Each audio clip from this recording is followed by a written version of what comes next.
have always been a faithful prophet to God and have always been rewarded for it, being able to perform several wonderful miracles, thus spreading the word of God more and more. However, even with all my faith, I was confronted by the forces of darkness and surrounded by several enemies, thus going through a huge final test. In this video, I will show you how, on the verge of destruction, I was able to face all the worst challenges, being an example of hope, resilience, and how you can do it too. My name is Elisha and this is my story. There I was, peacefully in the fields of Arava, son of Shaphat and resident of Abel Meholah, when Elijah, a great prophet of God, approached me. Imagine me there, tending to my oxen, when suddenly Elijah passes by and throws his mantle over me. The gesture I knew meant a call to divine service. Without hesitation, I dropped everything and ran after him. So, I asked permission to bid farewell to my parents, and Elijah responded to me with that memorable phrase, "Go back again? For what have I done to you?" I returned, sacrificed my oxen, and shared the meat with the people. After that, I followed Elijah and served by his side for years. It was an incredible journey, full of lessons and testimonies of God's power. Elijah was a man of unwavering faith. I vividly remember the day he confronted the prophets of Baal on Mount Carmel. He firmly demonstrated the superiority of our God, bringing down fire from heaven that consumed everything, even the water around the altar. It was a powerful moment where the whole nation recognized the greatness of the Lord. I experienced many other extraordinary moments alongside Elijah, each one a lesson about the divine nature. But the most remarkable day of all was the day of his departure. He knew his time was coming and asked me to stay in Bethel while he moved forward. But I felt deep in my heart that moment was crucial, so I insisted on accompanying him. We went together to Bethel, where the sons of the prophets tried to warn me about what was to come, but I already knew. I asked them to remain silent. In Jericho, the same thing happened. The sons of the prophets came to warn me, and once again, I asked them to be quiet. Then we headed to the Jordan. Elijah took his mantle, struck the waters, and they parted for us to pass through. It was incredible. As we walked, Elijah asked me a question that would change everything. "Ask what I shall do for you before I am taken from you." I knew I needed something special, so I asked for a double portion of his spirit upon me. He said it was a hard thing to ask, but if I saw him taken, it would be done. While we were still talking, a chariot of fire with horses of fire appeared and separated us. I saw Elijah being taken up into heaven in a whirlwind. It was an amazing moment, but also very emotional. I cried out, my father, the chariot of Israel and its horsemen." Since then, I have reflected on this whole experience. I realized the weight of the responsibility now resting upon me. Elijah's mantle, now upon my shoulders, is more than a symbol. It is a constant reminder of the legacy he left behind and the journey I have ahead of me. I have also reflected deeply on everything that Elijah taught me and on the miracles I witnessed by his side. Each of these miracles was not just a display of power, but a lesson about who God is and how he acts. And now it is my turn to continue this journey, to be an instrument for the love, justice, and power of God to flow. I know I am not alone in this mission. The same God who was with Elijah will be with me.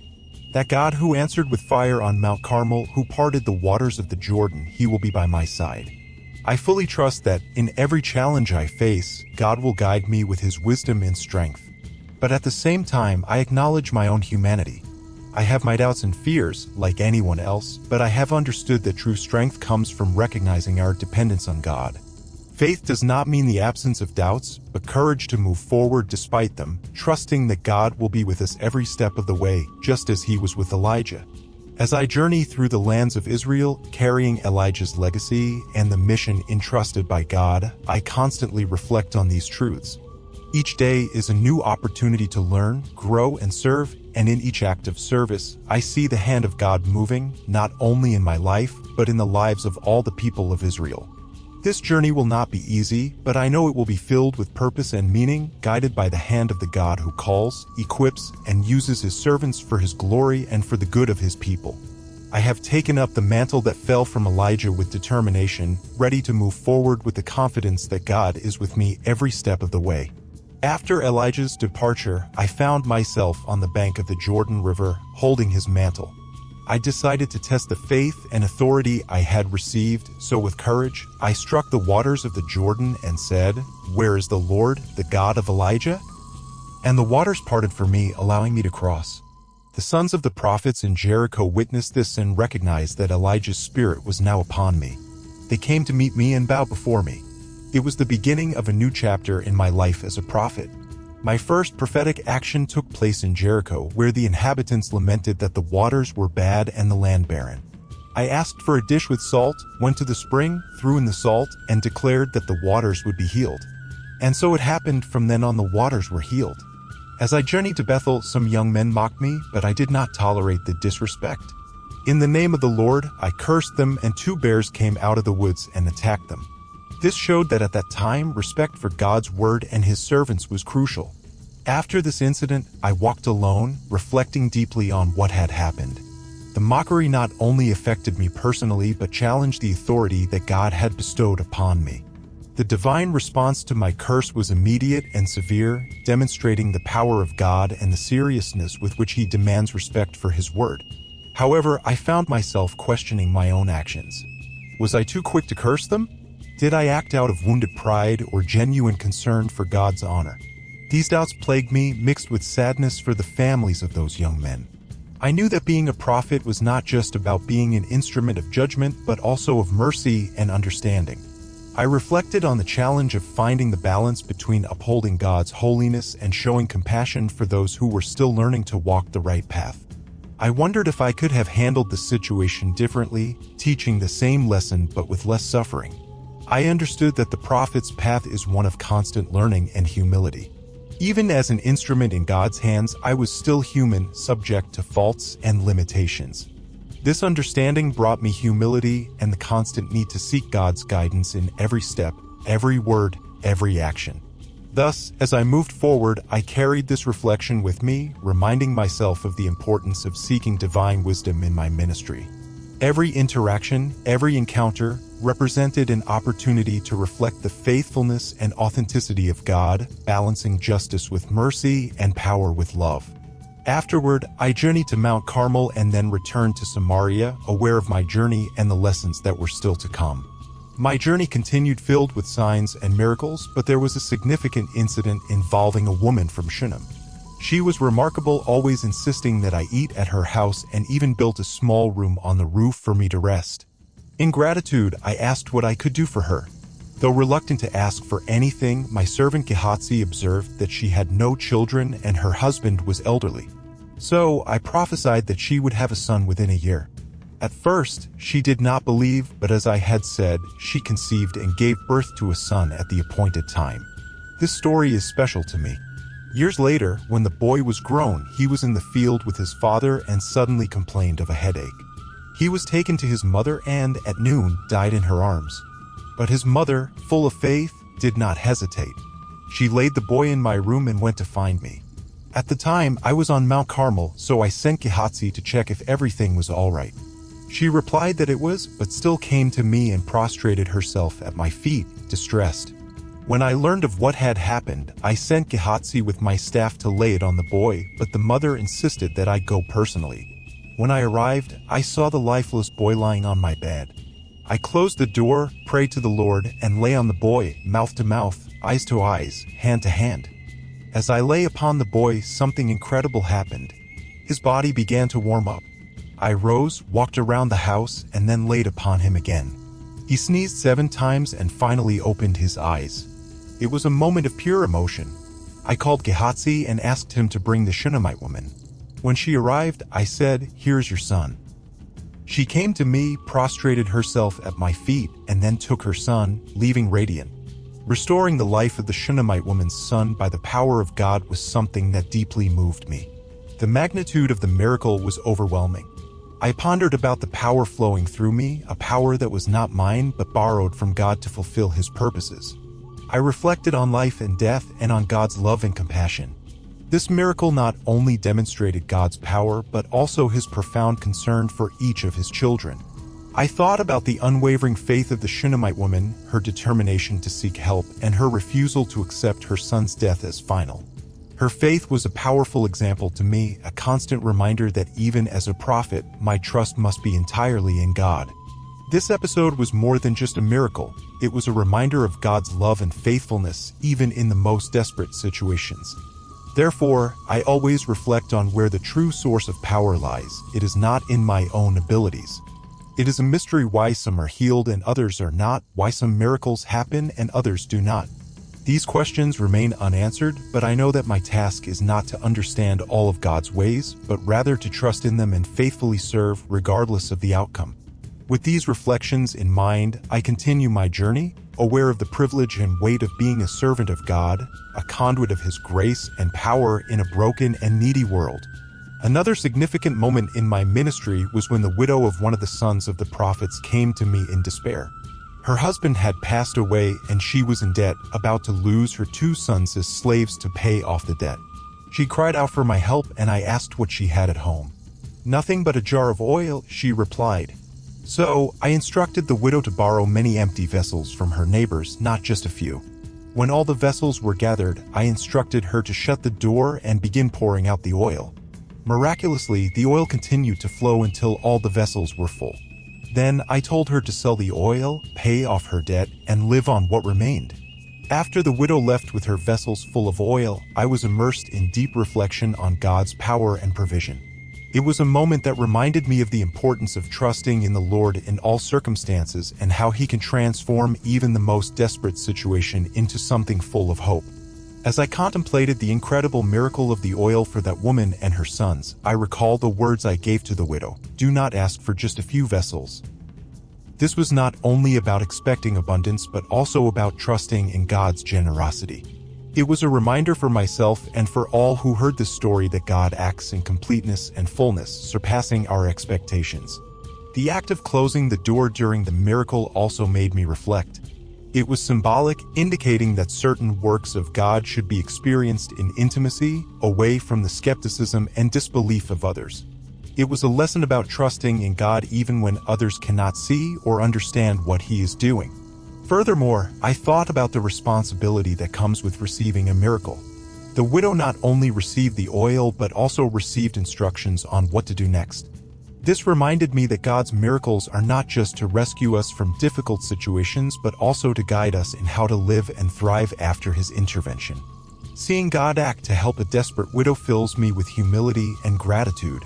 It's amazing to be used by Him to bless others, and it always reminds me that all power and goodness come from Him. Another time, during a famine, we were in Gilgal with the sons of the prophets. I told my servant to prepare a stew for them. One of the men went out into the field to gather herbs and found a wild vine. Not knowing they were poisonous, he cut them and put them into the stew. When they began to eat, they cried out that there was death in the pot. But I didn't panic. I asked for flour and threw it into the pot, and the stew became safe to eat.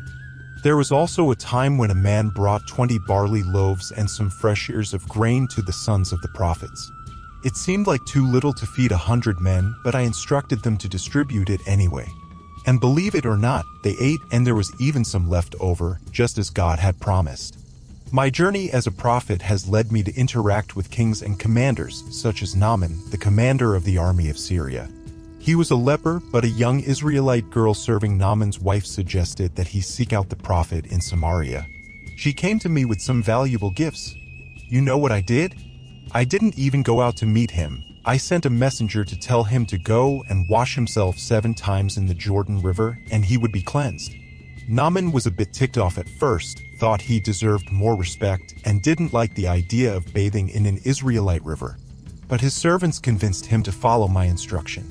He dipped himself in the Jordan 7 times as I had said, and believe it or not, his leprosy completely disappeared. When he came back to thank me, he wanted to give me a bunch of gifts, but I refused. He insisted, but I stood firm. Naaman then asked for some soil to take home as he would now only worship the Lord. After he departed, there was a strange incident involving my servant Gehazi. The guy had his eye on the gifts Naaman brought and went after him asking for some money and clothes. Naaman didn't even suspect anything. He gave him more than he asked for. When Gehazi returned, I got furious and asked what had happened. He lied without a second thought, saying he hadn't gone anywhere, but I knew the truth. I reminded him of everything that had happened when Naaman came to see us.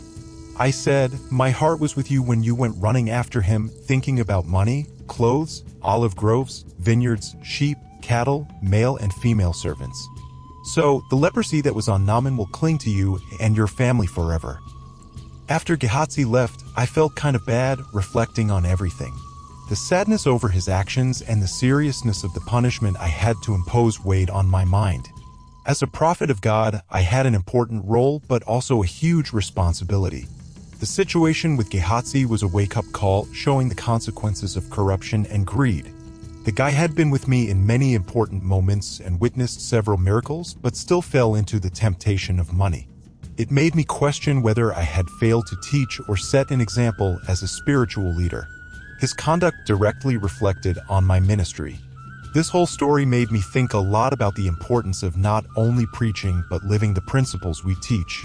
Gehazi's lie and the punishment that followed were a reminder that God is watching and judges all our actions. As a prophet, I had a clear understanding of divine justice, so I knew that lies, especially in God's service, wouldn't go unnoticed. After that scolding with Gehazi, I thought a lot about God's justice. That incident was heavy, but it made me reflect on how God is just, yet also merciful.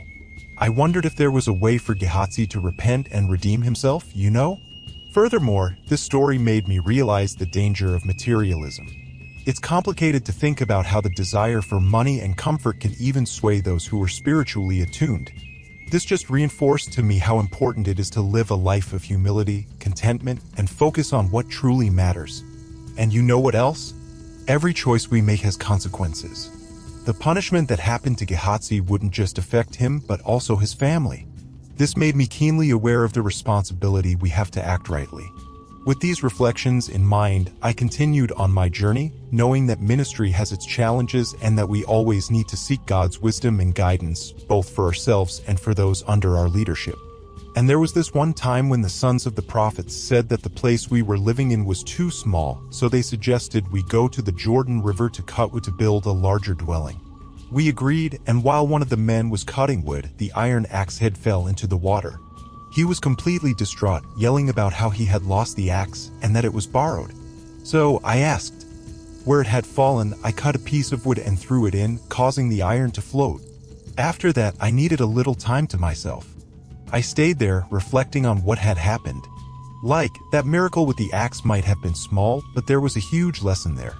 That event made me think about how God cares even about the simplest things in our lives. The young prophet was worried about a borrowed axe, something many people would consider trivial, but for divine power, even the smallest details matter. It made me alert to how we should also pay attention to the details and concerns of those around us. Furthermore, it showed me that miracles don't always have to be awe-inspiring, you know? Sometimes it's in the simplest things that God shows His power and love. Every miracle, no matter how small, is a demonstration of God's plan and deserves our respect and gratitude. And I also thought about responsibility and honesty. The young prophet was really upset about losing something that wasn't even his, but it showed that he had a sense of responsibility and integrity. This event made me reflect on how we also need to be responsible and honest in everything we do. Anyway, all of this was further proof that God is attentive to everything, from the big things to the simplest of everyday matters. And we, as His servants, also need to pay attention to all of this. And it also made me think a lot about the responsibility I had as a spiritual leader. It was my duty not only to teach but also to demonstrate in practice what integrity and character are. I had to encourage the men under my guidance to stay on the straight and narrow always. After that, it so happened that during that time of famine, a guy showed up with some loaves and some ears of grain, but it was so little that it wasn't even enough to start with. But I told him to distribute it to everyone and said that the Lord guaranteed there would be leftovers. And that's exactly what happened. Everyone there ate, and there was still some left over, all thanks to the Lord's plan. During the war between Israel and Syria, I was always on the lookout for their king's secret schemes. Because every time they set an ambush, I would talk to the king of Israel so he wouldn't fall into their traps. But the king of Syria thought there was a traitor among his ranks, and one of his servants revealed that I was the culprit. So he got angry and sent a large army to capture me. My servant was terrified at the sight of the army, and then my master asked, "What shall we do?" I replied, "Do not fear, for there are more with us than against us." I prayed to the Lord, "Please, Lord, open his eyes that he may see." The Lord opened the eyes of the young man, and he saw that the hill was full of horses and chariots of fire all around Elisha. When the Syrians came down against me, I prayed to the Lord, strike this people with blindness. And the Lord struck them with blindness according to my request. Then I said to the Syrians, this is not the way, nor is this the city. Follow me, and I will bring you to the man you seek. I led them to Samaria, and when we arrived, I prayed, Lord, open their eyes so they may see. The Lord opened their eyes, and they saw that they were in the midst of Samaria. The king of Israel, upon seeing them, asked me, shall I kill them? I replied, do not kill them. Feed them and give them something to drink. We prepared a great feast for them, and after they ate and drank, we sent them back to their master. The bands of the Syrians did not come again into the land of Israel. After the incident with the Syrians, Samaria underwent a great siege. The famine in the city became severe, to the point where a donkey's head was sold for 80 pieces of silver and a fourth part of a cap of dove's dung for 5 pieces of silver. Meanwhile, the king of Israel was walking on the wall, and a woman cried out for help, revealing a terrible story of desperation and cannibalism. The king, shaken, tore his clothes, and the people saw that he wore sackcloth under his garments. He blamed me, Elisha, for this calamity and swore to take my life. Then he sent a messenger too. I was at home surrounded by the elders when the messenger approached. Even before he arrived, I warned the elders about the wicked plans of Ahab, who had sent someone to decapitate me. I instructed them to close the door and stand firm. Barely had I finished speaking when the messenger appeared. Without hesitation, I declared, hear the word of the Lord. Tomorrow at this same time a seah of fine flour shall be sold for a shekel and 2 seahs of barley for a shekel at the gate of Samaria. The officer, backed by the king, scoffed at the message, doubting the possibility of such a thing happening even if the heavens were to open.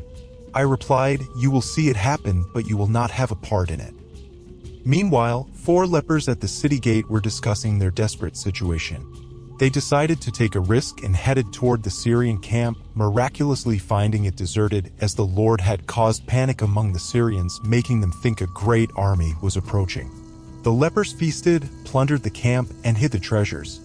After a moment of reflection, they decided to share the good news with the hungry inhabitants of Samaria. We decided not to wait until the light of morning, fearing some imminent punishment. Urgently, we made our way to the king's house to report what we had discovered. We informed the city gatekeepers of our visit to the Syrian camp, where we found only abandoned animals and tents. The commotion caused by the gatekeepers alerted the king and his people, who promptly went out to plunder the camp, confirming the prophecy that food would be sold at extremely low prices. The king entrusted an officer with the command of the gate, but the people, in their eagerness to plunder, disregarded his authority, resulting in his death as prophesied. This event brought both relief and sobriety. Relief at the fulfillment of the word of the Lord and sobriety at the serious nature of divine justice. As a prophet, I understood that my words carried the weight of heavenly authority. The death of the officer who doubted the word of the Lord served as a solemn reminder of the importance and truthfulness of prophetic words. It reinforced in me the responsibility to faithfully convey divine messages without additions or omissions.